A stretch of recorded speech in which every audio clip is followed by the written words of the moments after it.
Good afternoon and welcome to another event hosted by the Language Collaboratory, a partnership for the advancement of intercollegiate dialogue on the teaching of languages and cultures, driven by language centers and institutes at the University of Iowa, University of Michigan, University of Minnesota, Michigan State University, and the University of Wisconsin-Madison.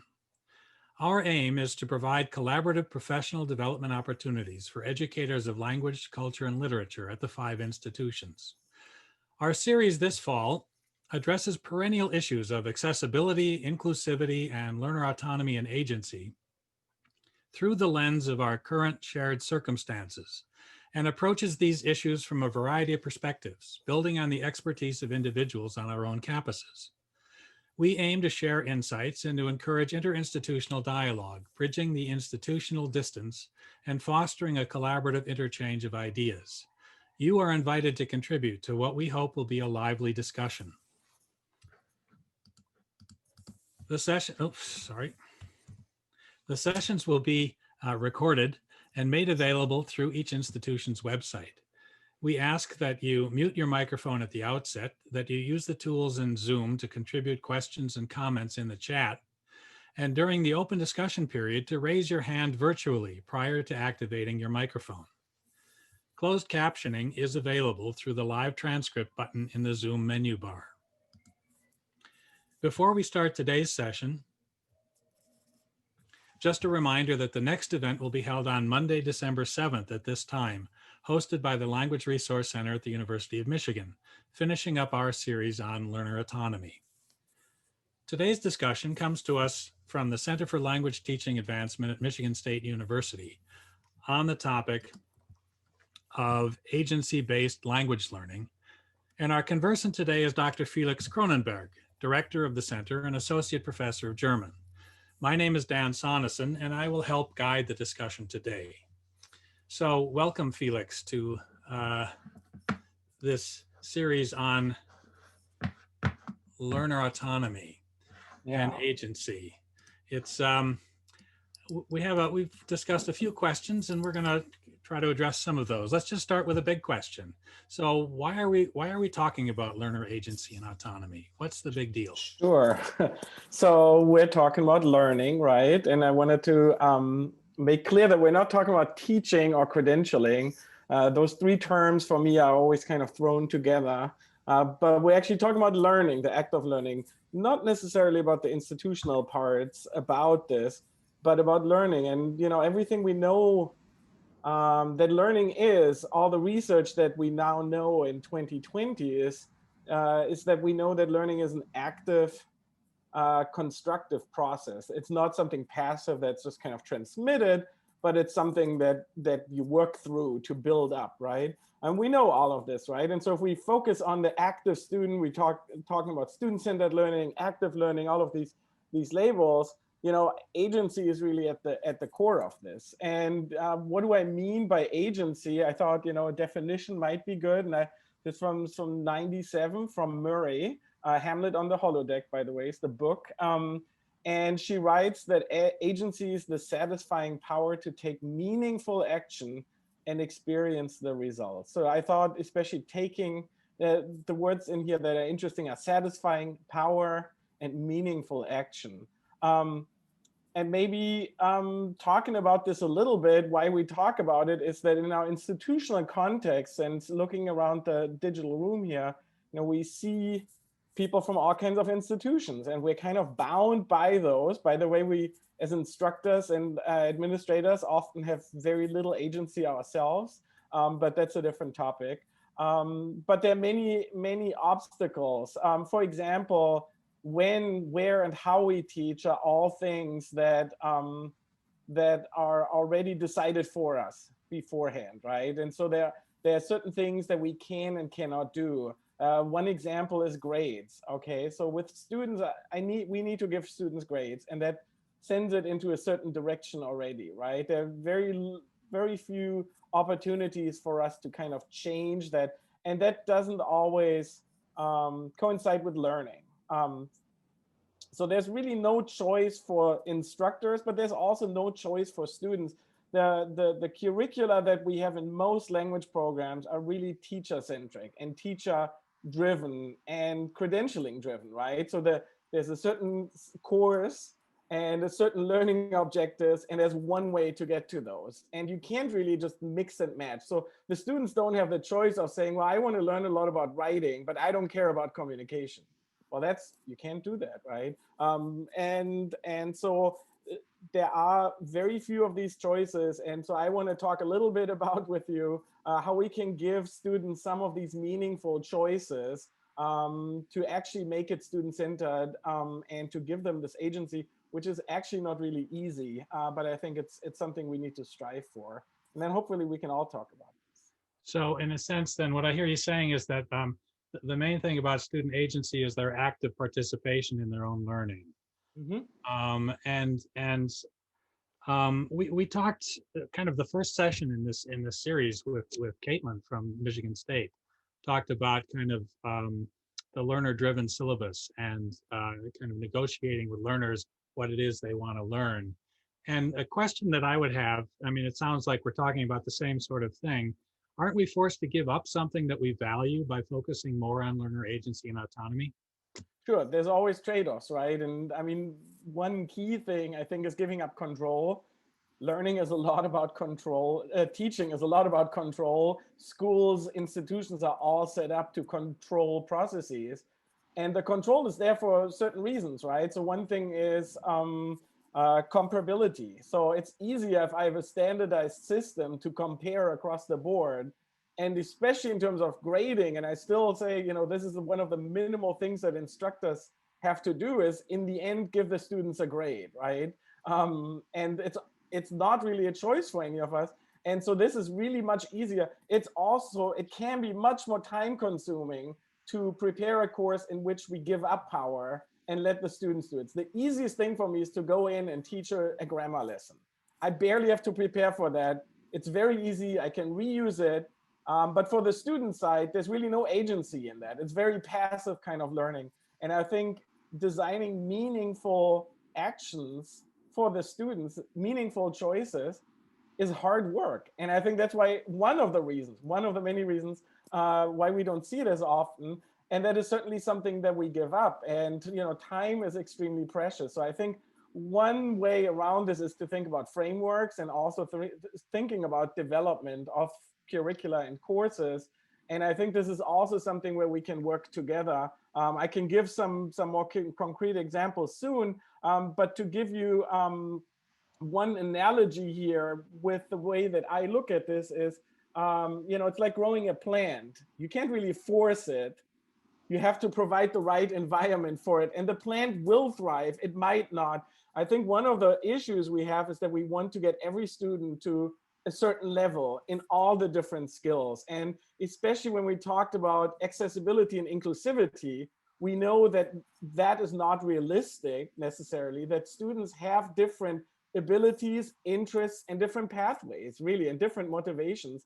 And this one size fits all really is an exclusive process. So I think that's why we heard this before, we'll hear it on Monday again around exclusivity and autonomy. These are all interconnected parts really for student choices. And we need to think this through. You mentioned, well, it's easy to walk in and teach a grammar lesson, but don't the students have to learn the grammar? Maybe. Who am I to say, right? I mean, I don't know what the learning goals for the students are. If I talk about institutional goals, maybe, right? And we can set this up, but the students can also realize that they will do this themselves. And I can we'll give you an example where we gave the students the agency that some students crave to learn the grammar. Many of them will see that it's a good tool to learn the grammar. And some will say, well, I'm learning some parts. Maybe this aspect isn't as important, but I really want to get my verbs right. So this is really very individual as we see it. The other thing too is I think a certain focus is always on certain correctness of language, of kind of an idealized learner. And we know that both doesn't exist. And I think we should actually, it's a dangerous thing to send students that way, especially nowadays, especially in 2020, as we talk about DEI, diversity, equity, and inclusion all the time. Focusing on the perfect really prohibits students from seeing that there are many different ways and models, and that language doesn't have to be perfect and probably never will be. And so I think this goal of reaching a certain proficiency, and this is clearly the goals. If we look at most curricula, there's a certain proficiency level that we need to reach. These are often unrealistic and maybe not even necessary, and especially unrealistic in a way that, you know, with most students starting in college, coming up to a relatively high level is often unattainable. And so I think one way to look at this is maybe looking more at lifelong learning and enabling learners to reach a way that they can teach themselves, right? To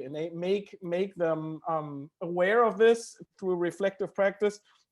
And I think for me, it's always been, you know, if I teach a student and that student stops learning the language afterwards, I've not done a great job as a teacher. But if I have a student who continues on with the learning later on, then I've succeeded. Even if that student hasn't met any of the learning goals during that semester, if that student 20 years later still learns the language, I think I've succeeded. And part of the problem here then is that, you know, a lot of the research we do is focusing on these really narrow short-term goals and not the long-term goals. We don't have any studies that look at, you know, learning outcomes 30 years later. We always look about 2 weeks later, a month later, a semester, maybe a couple of years at the most.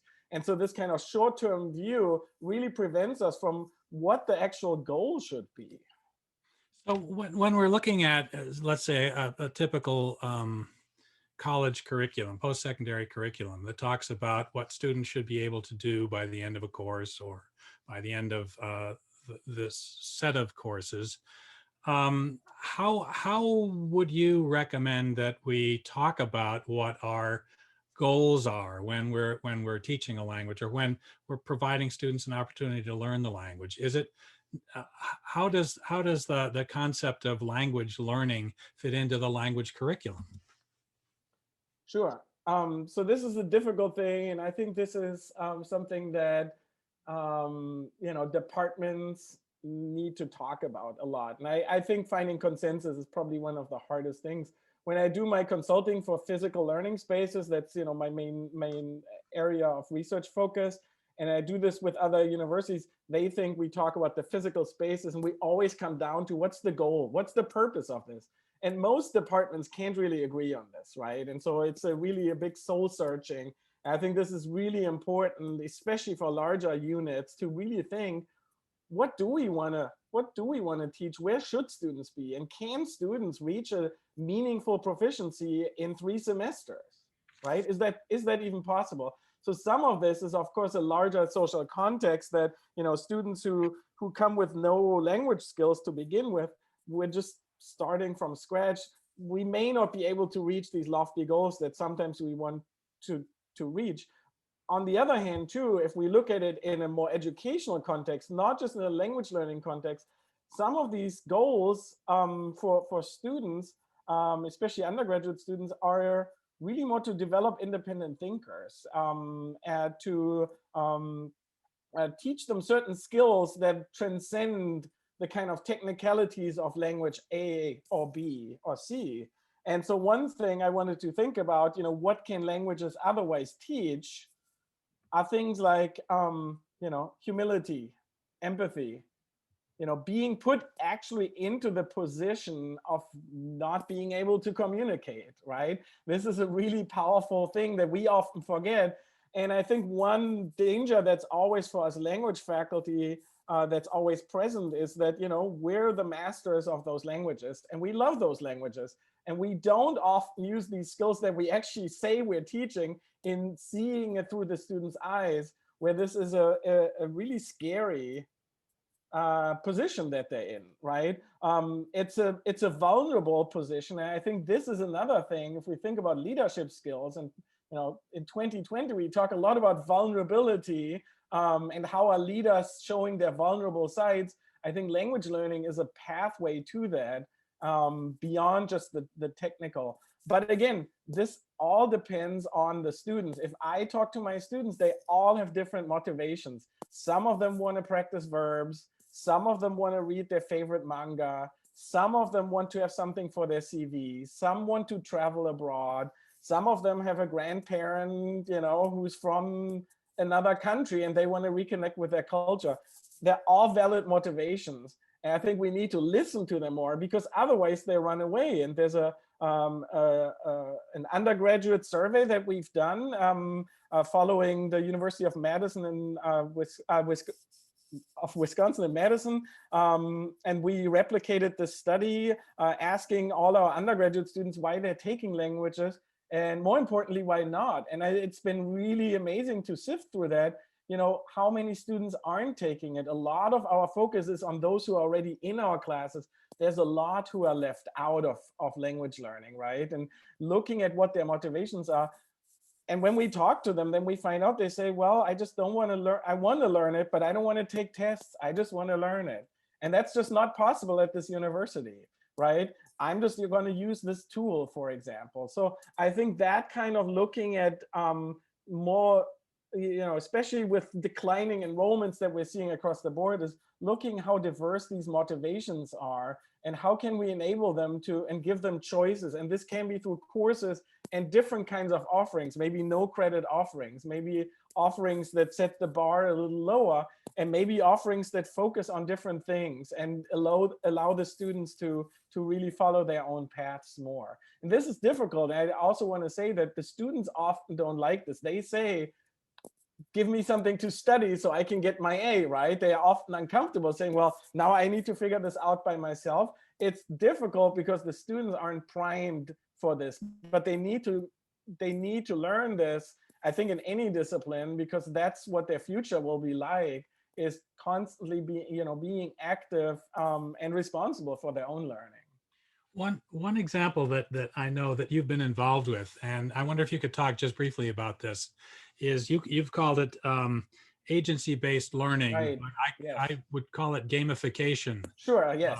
Of learning. Could you talk a little bit about what your experience with that has been? And we heard a little bit, I think 2 weeks ago, from the Arabic professor, who also gave her students a lot of choices for these projects. And we just took this even to a more extreme when I was at Rhodes College, actually in the whole curriculum.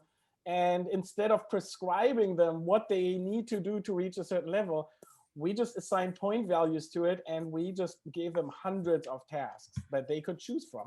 And it was quite astonishing to see what they chose. And so just to give you a couple of examples of what some students chose and how they actually surprised us, right? So one student played a zoology video game because he was a zoology student and he just loved playing this, and he gave a presentation about this. I had a student who wrote a formal extra paper, met with me in person, and went through the whole thing. It wasn't a writing course, but that student wanted to learn more about writing, right? I had a student organizing a German caroling group, something that I could never have come up with, but that student organized with his fellow students, and they actually performed and they practiced. The students got together in a Chick-fil-A and spoke German and recorded it. Something I would never have made them do, but they came up with it, okay? And this is about agency. In the end, I could look at it, I could listen at it, there is a way to assess it, but I could connect with it. And I do have to say, this was fun for me too, this not same old, but to see how creative the students are and how individual the students are. I had one student who actually did extra fill-in-the-blank grammar activities. And nowadays we can do this. We can provide these things extra to the students. And I had one student analyzing German advertisements because she was an advertising major. I think this is a good way to explore their interests both academically and personally. And the students do this. Sometimes it's highly personal. Sometimes it's as part of their education. And I think all of these are valid things. And who am I to say, to judge this is more valuable than that? That is very presumptuous, especially as someone who's loved languages, who's learned multiple languages, and who's been teaching those languages. Of course, I care about certain aspects, but others don't. I think if we talk about inclusivity, We should be inclusive of people who don't like learning other languages. I think there's real value of not losing those students, those learners, but actually engaging them in the process. And part of that is letting loose, right? And so it's almost not being authoritarian with it, but much more liberal, right? Think about your own children, for example. You don't punish them all the time when they do something bad, but you encourage them to develop their own skills, their own interests, etc.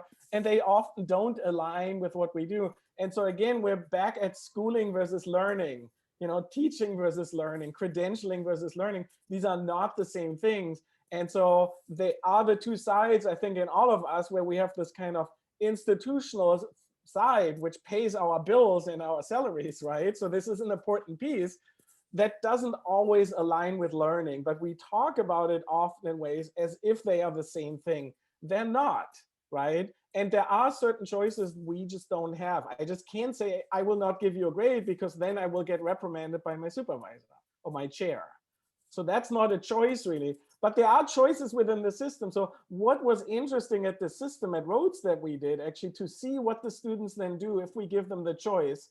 And we only did this for 20% of their grade, and not all of them did the work, but we essentially just came up with ways of acknowledging what they might do and to give them different values. What really was important was then with us as the faculty sitting down and saying, well, how does watching a movie in German compared to writing an essay? One is much more complex, right? Much more time intensive and difficult. So we just assigned very different points and we just allowed them for different pathways. And I left before we could really go on, but we had the students fill out some surveys and they loved it. I mean, they really felt like I can finally do what I want to do and it gets acknowledged. It's part of my grade, right? So that is a way of institutionalizing it. And it actually created less work after we set it up because the students started doing all these extracurricular events. They set them up instead of us setting them up. And they did a great job for it. Great. I want to give the attendees here a chance to jump in and maybe make some comments or have some questions. Please, you're invited to Claire. Yeah, so Felix, you probably know that I instituted something pretty similar when I was running a self-instructional language program at Grinnell College, and we did a whole point-based system for the ways that students could earn points. And I think there was resistance that you just mentioned, like they want the grade, they want to get in there and get the grade. But at the time we were using Resli as the platform, and I just was looking at it yesterday and it's dead, right? So yeah. And I was wondering if you recommend, I was actually just thinking about this yesterday for developing an intercultural conversation curriculum and using Goose Chase potentially, or do you have other ideas for platforms? Yeah, I mean, I like Goose Chase, it does some other things too. It's very lightweight. It's a good way to try this gamification, or agency-based learning. You can try that and do it just for one class, or you can do it for a whole semester. I like that the University of Michigan actually has a whole course management system built around gamification. I haven't used it because obviously we have our own course management system. It's called, is it Gradecraft? Do we have someone from the University of Michigan? I can look that up. There aren't a whole lot of these systems, right? So we have gamification all around us with our Apple Watches and our frequent flyer programs and all of those kinds of things. For education, yeah, Gradecraft, there we go. It's still not there, but you can do this with pen and paper. You can assign points in different ways. I mean, there are different ways of collecting this.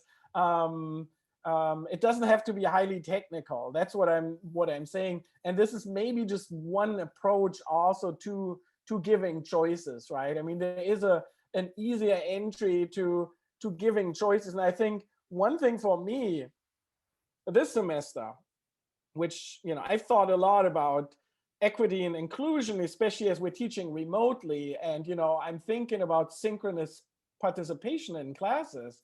And this is another area I think that's very important for us to think through is, can I grade my students on synchronous participation when their Zoom might not work, or they're in a crowded room and they can't hear properly.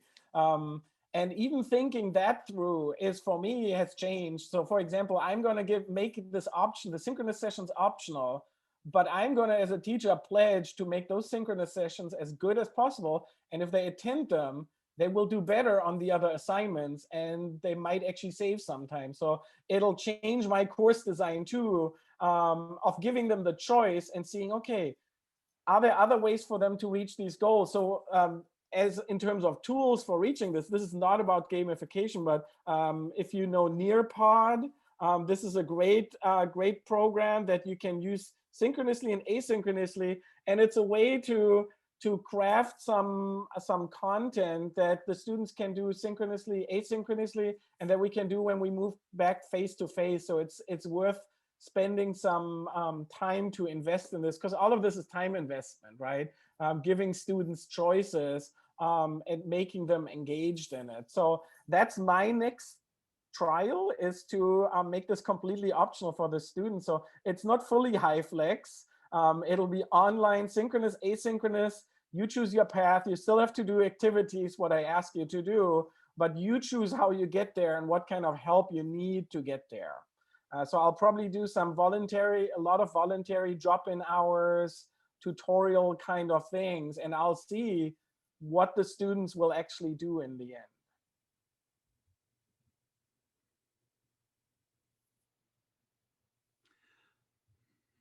I like the example of the student who created their own grammar activities. Yeah. One of the things that's really, I mean, we all know there are a number of these platforms out there that'll allow us to create exercises when we do them, right? So there's Quizlet, there's H5P, there's Actively Learn.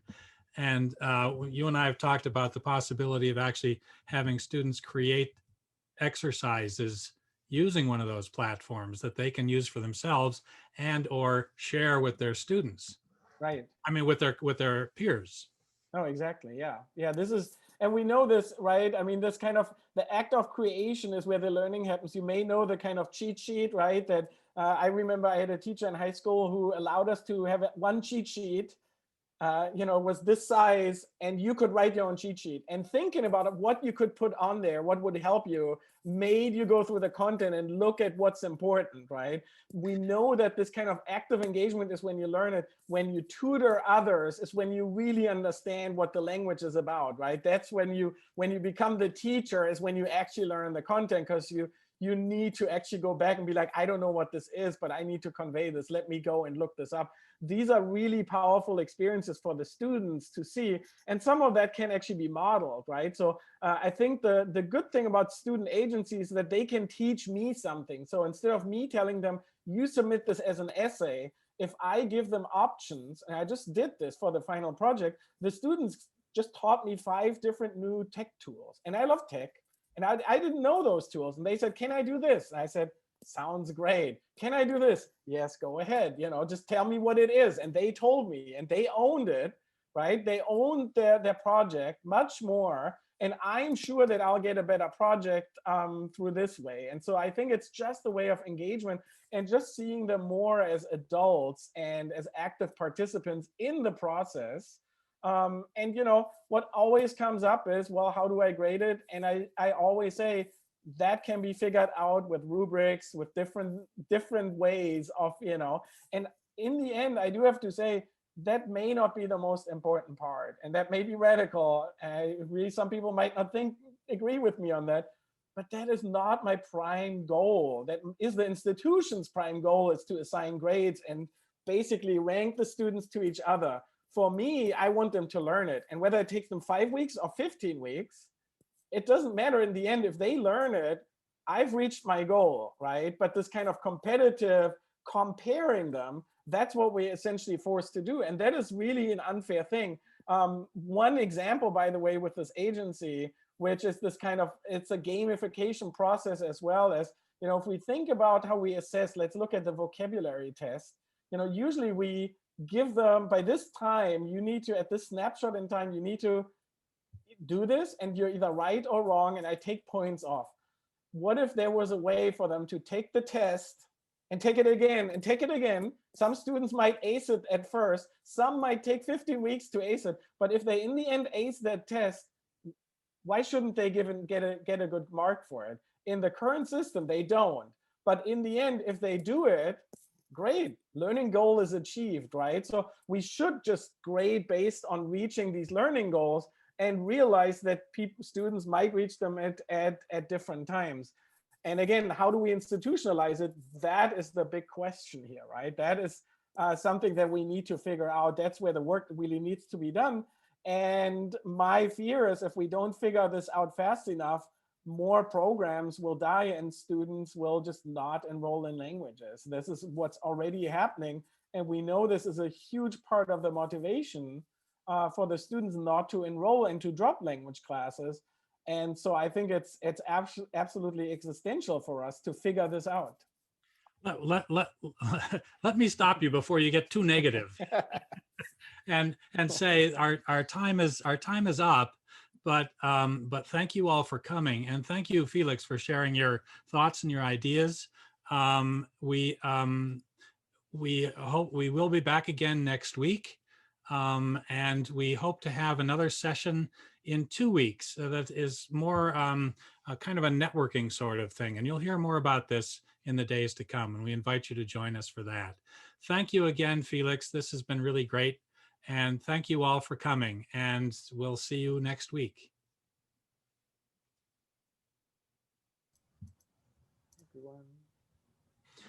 I just got a notice that my computer is going to shut itself off and I can do nothing about it. I don't know. Oh, dear. It's managed. It's a managed computer by the university. So I have about a minute before it happens. Thanks, Felix. That was really interesting to get reconnected with those ideas of agency and autonomy that I was really pursuing a couple of years ago. And I'm thinking, right, yeah, it's worth doing a newsletter or. Right. One thing I didn't even mention is, with our community language school that we teach these non-credit courses, it's just so fascinating to see if the students are just there to learn it. There's no other motivation. There's no extrinsic motivation. There's no pressure from tests, no stress. We have all age groups.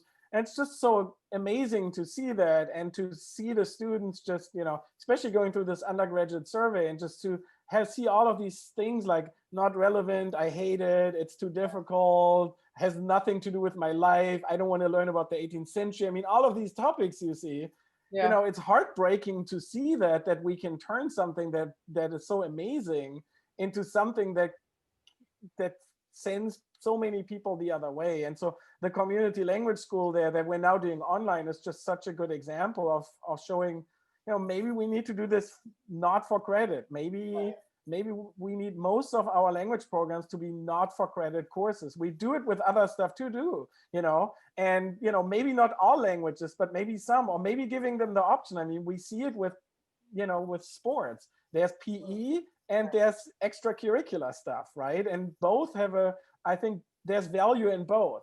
I don't know, but we're not going to change that. Do you have the survey, the questions for the survey that you could share, or does it a contact? Well, it's a giant set. So we sent this out to over 40,000 students. No, not the results, but the questions. And yeah, but I need to check because the problem is it's a big team and I don't know how people feel. So Diana shared it with us and we adapted it for Michigan State.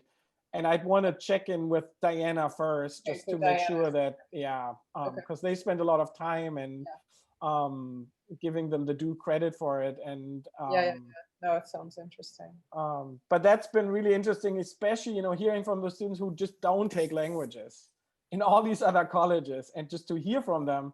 They're just all these voices that we're in our echo chambers, right? I mean, I never see those students because they're elsewhere on campus.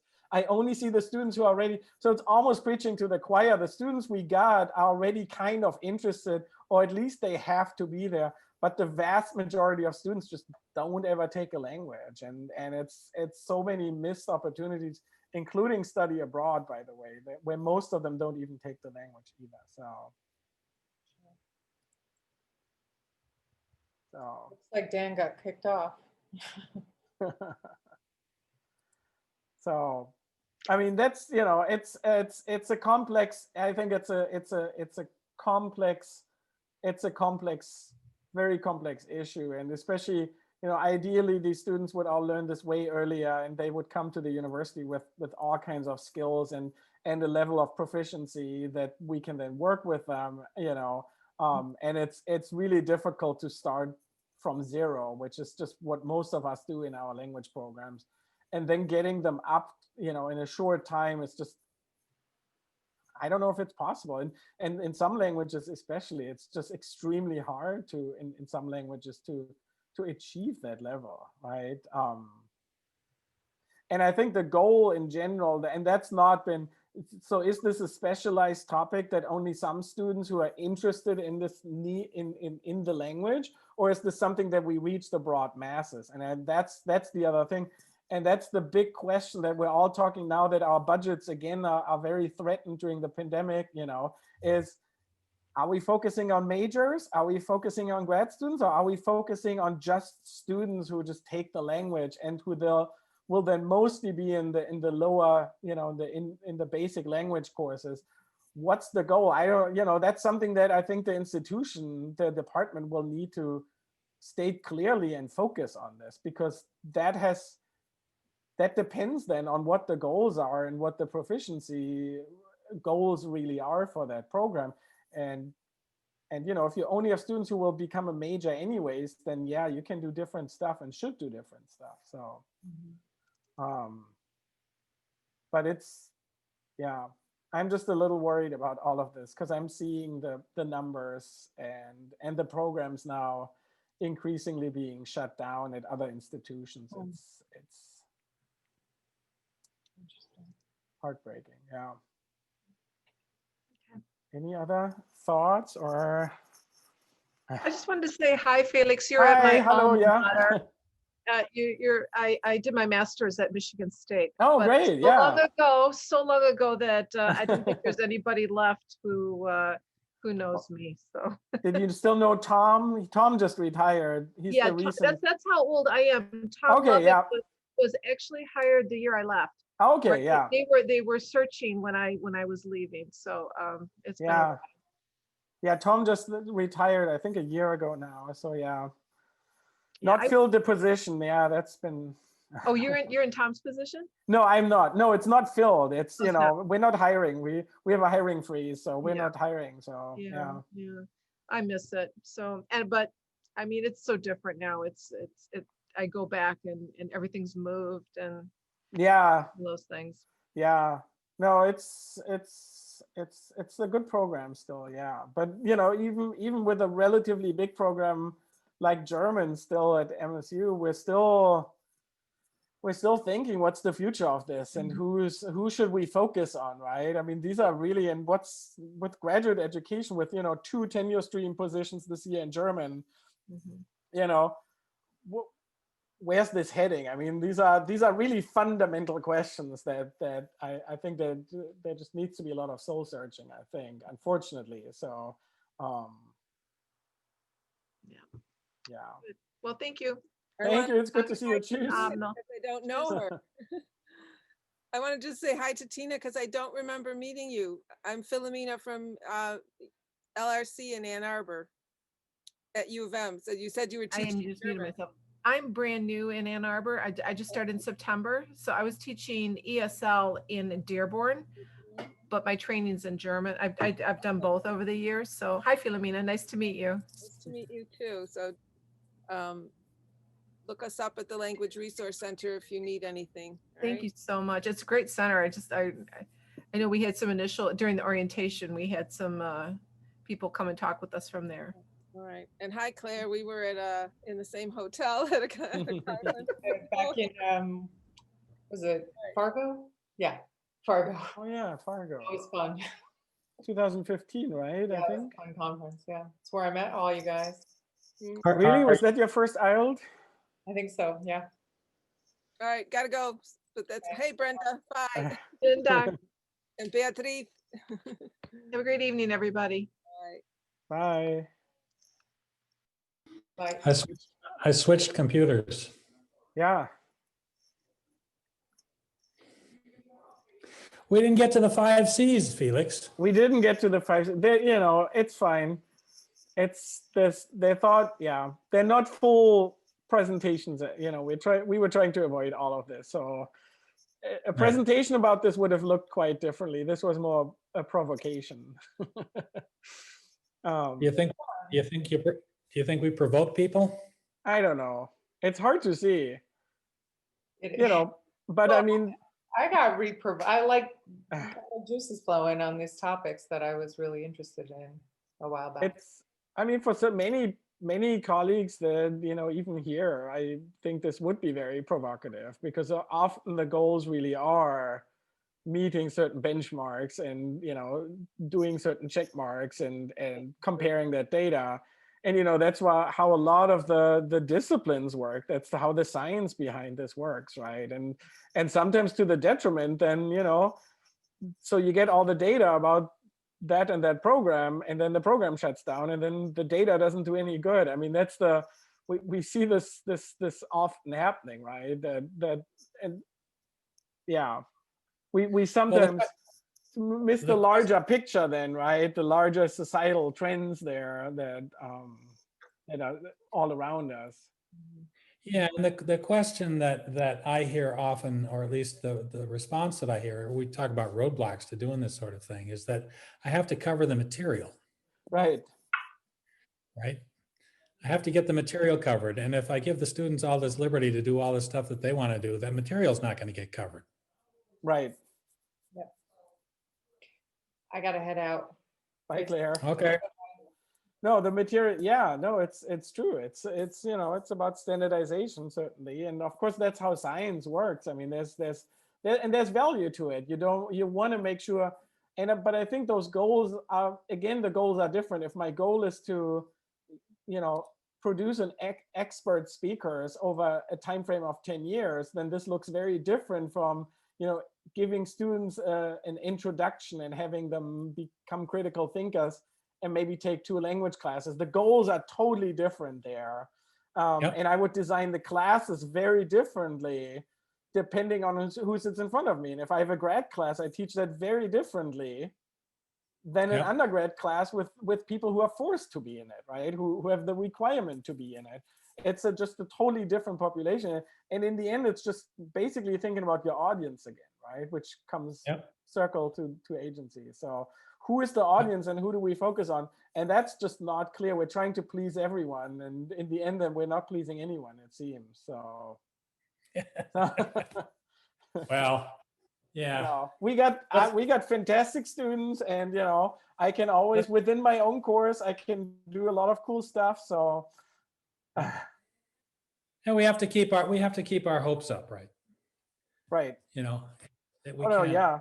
That's why that's why I love still being in the classroom, to both see the good and the bad, and also the kind of things that I can do with the students that often just disappear, right? I mean, a lot of this just disappears. Like these students having these moments, sometimes they contact you 10 years later and say, I'm doing this now. I'm in touch with all my students via LinkedIn, and see their, none of them became German professor. One became a German professor, actually, instructor at a community college, and a high school teacher. But, the vast majority work for like insurance companies or in marketing or all kinds of, and that's fine. One's a librarian. I mean, all good jobs. And that's okay. I mean, I study, I took French and Latin too. I'm not good at either of those, right? And that's that's fine too. Right, but at least you know what it's about.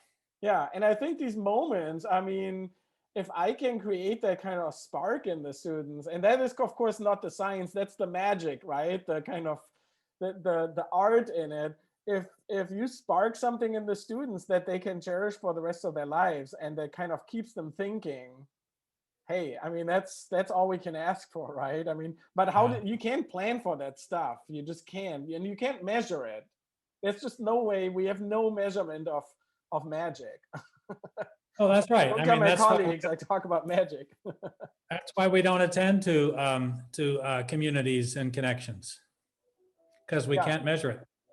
Right.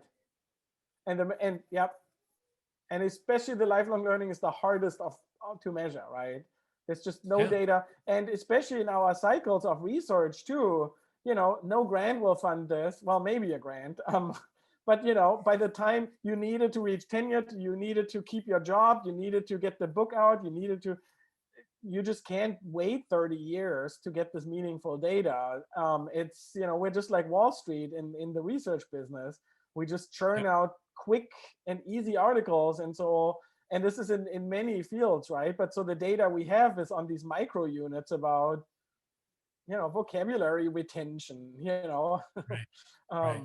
short-term learning goals that are very highly specific, and often not that meaningful to the student. So,